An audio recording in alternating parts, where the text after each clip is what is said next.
Hi, my name is John, and I have a monster under my bed.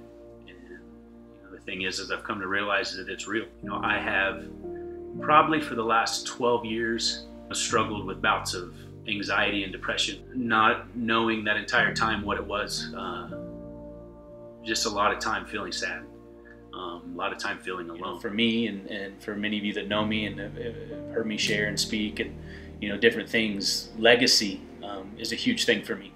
So I've spent a lot of time concerned with what my legacy is going to be. What will I be remembered for? What are the things that my kids look at and think, I want to be like my dad in that aspect, or I want to take those things, as I move forward, in my life and grow upon those, and so legacy is something that's been major to me. Beat myself into a ground in a sense of trying to be better, trying to strive, and trying to be things that I'm not, trying to compare myself, to people and trying to be what they are or who they are, and not fully embracing who I am and who I've been created to be. It started out with, just the anxiety, of driving myself to try to be better, to try to be more than I am, and be everything that everybody needs, and constantly being that guy that if there's an issue, hey, I can fix it, I'll jump in and I'll help handle it. You do that for so long, and then you feel like, man, I'm out here on my own and I'm doing this thing on my own and I don't have anybody helping me, and I noticed myself beginning to withdraw, because I felt like I had put myself out there at times and that wasn't reciprocated. Not sleeping, just grumpy, gaining weight, being lethargic, not wanting to do anything, go anywhere, be around anybody. And I found myself at times not even wanting to go to sleep at night, because that means I wake up tomorrow and I have to start it all over again, and even at times kind of the suicidal, mindset and thoughts of, if I'm gone, it's just better. You hit that low to where you think that if I'm gone, better for all those around me that I love, bad for you, and so I just want to move on. In the end, realizing that that's a permanent response to a very short-term issue as far as depression and anxiety. Those things can be fixed and those things can be worked through as long as you're taking those steps and making an effort, and you have a support group around you helping. The thing is at that time I didn't feel like I had that. When you struggle with that and those are your thoughts, it's hard to connect with people, because you truly just want to be alone and be done with everything around you. And I found myself literally just wanting to sit alone and be alone, and I found myself bitter and disgruntled and kind of coiled up like a snake ready to strike, is kind of how I describe it at times. I was ready to go after the first person that crossed me. I know I've said a lot of hateful things. I know I've made a lot of snap judgments and things like that hurt relationships, and that hurt friendships, and you just find yourself at kind of rock bottom. I heard a quote one time that said that birthmark of a Christian is a bullseye, because the enemy's constantly trying to pick you off. From an early age, I was told that I was called to ministry. Having not gone to church until late high school, I wasn't raised in a church, so I didn't know what that brought. I didn't know what that entailed. And it was just the square peg trying to be shoved into a round hole, and it wasn't working. It was just uncomfortable, and trying to figure out my next step is, and the enemy was constantly telling me, I know what they've said, but that's not you. You're not good enough for that. You've got all these other issues in your life that you struggle with or have dealt with, and so that you're not going to be good enough to be, any kind of a minister or pastor by Coda. That I struggled with that term, because it's like, I'm not good enough for that. When I was in those times where I felt like I was really struggling and I needed to just kind of work through some stuff, and I just I don't have anybody around me, I'm all alone, and that depression really sets in.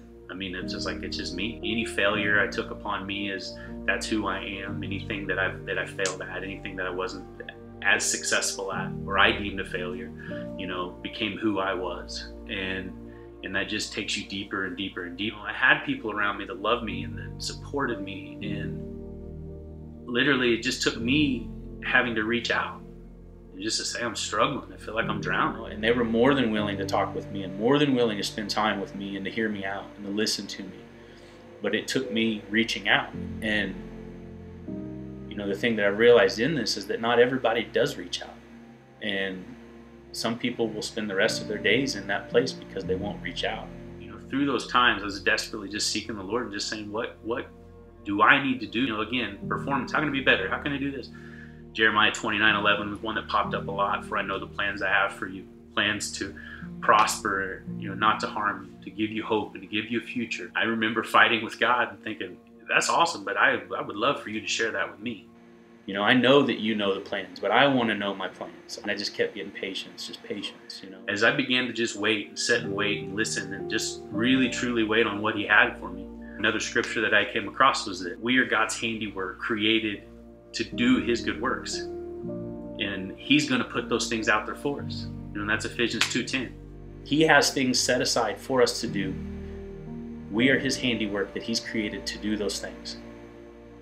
And so that began to kind of give me a little bit of a hope there, because it's like I'm a very task-oriented person. I want to know what my goal is, where I'm headed, what am I supposed to be doing.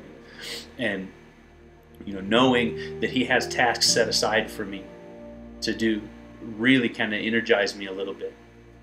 And I'm a firm believer that all things happen for a reason. And typically you can find good in all situations. You have to dig sometimes, but you can find that good. Wife and I had a stillborn son at 18 years ago, and it shook me. Look at things, it goes back to that, because I knew at that moment that when we lost him, that I had to be strong for everybody around me. And so I put on this just facade of I'm just being strong, and I wouldn't let people help me, and I wouldn't let people talk to me. And so I just sat alone and I struggled. Things are a lot better there, now, but I still, at times, things hit me and it's like a punch in the gut, because I feel like that I've truly been robbed from. The enemy's truly stolen something from me.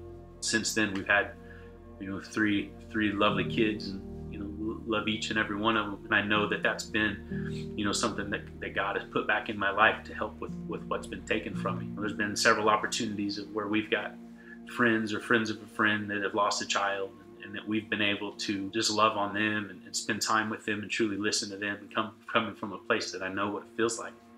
It's kind of the same thing with this depression and the anxiety. I know what it feels like, and it's not something that's commonly talked about, especially as guys, where we can handle things and we're good to go. But the moment that I reached out and I just said, hey, I need to talk, friends would talk with me or mentors would talk with me, and it helped me to work through some of those things, and I realized that, one of those things that God's kind of set in line for me now, or there's people out there that are struggling that need to talk, and they just need somebody that'll listen to them.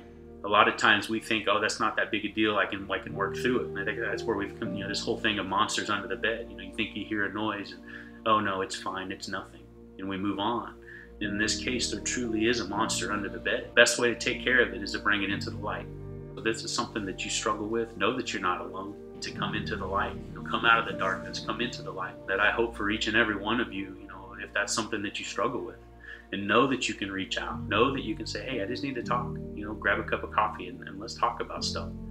Because a lot of times the things that I realized, that things were not near as bad whenever I began to talk about them as they were when they just lived in my head.